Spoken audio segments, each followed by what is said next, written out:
आई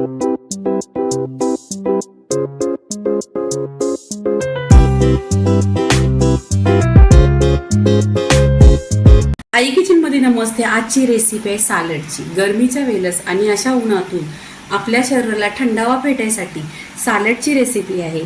इथे मी सालडमध्ये काकडी घेतलेली आहे, इथे टोमॅटो घेतलेला आहे, इथे एक कांदा घेतलेला आहे आणि इथे गाजर, एक हिरवी मिरची आहे। तुम्हाला हिरवी मिरची पाहिजे तर टाका, नाही तर नका टाकू। ही आहे ना मिरची पोपटी कलरची आहे, ही कमी तिखट असते। त्याच्यामध्ये मी बीट पण घेतलेला आहे, पण तो बीट आहे ना इथे किसून घेतलेला आहे।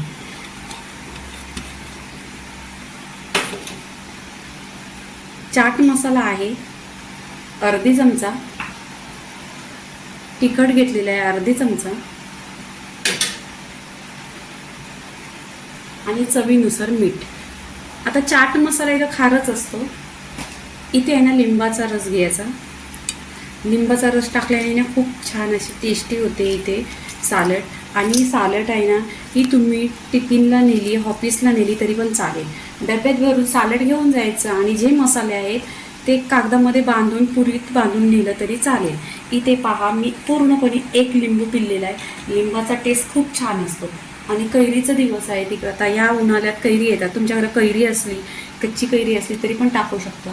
तुमच्याकडे आमचूर पावडर असली तरी टाकू शकता। माझ्याकडे आमचूर पावडर आहे पण मसाला नको आहे म्हणून मी लिंबूच टाकला। लिंबूचा आहे ना टेस्ट खूप छान येतो।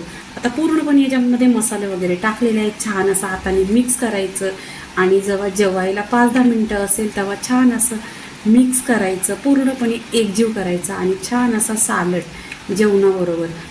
कारण या उन्हातून आहे ना आपल्या शरीराला खूप असा थंडावा पाहिजे। तर हे सालडमध्ये काय आहे, पाणीच आहे, म्हणजे पूर्णपणे हे सालड आहे ना आरोग्यासाठी छान आहे। तर इथे पहा खूप लवकर आणि 10 मिनिटातच अशी छान अशी रेसिपी होते आणि साईड डिश पण होते। जेव्हा तुम्ही डाळ भात खात असेल, भाकरी खात असेल त्याच्याबरोबर अशी साईड डिश। आणि लहान मुलं तर अशी खात नाही, तर असं काहीतरी वेगळं बनवलं किंवा आपण सालडमध्ये वेगळं काहीतरी दिलं त्यांच्यासमोर तर खाऊ शकतं। आणि कटिंग पण बघा इतकी छान अशी लांब लांब कट केलेले, लॉंग केलेले एकदम। अशी कटिंगमध्ये पण काहीतरी वेगळे कट करायचं, म्हणजे खूप मुलांना पण आवडते। तर पूर्णपणे इथे रेसिपी झालेली आहे। लाईक करा, शेअर करा, सबस्क्राईब करा आणि नेहमीच खात राहा। धन्यवाद।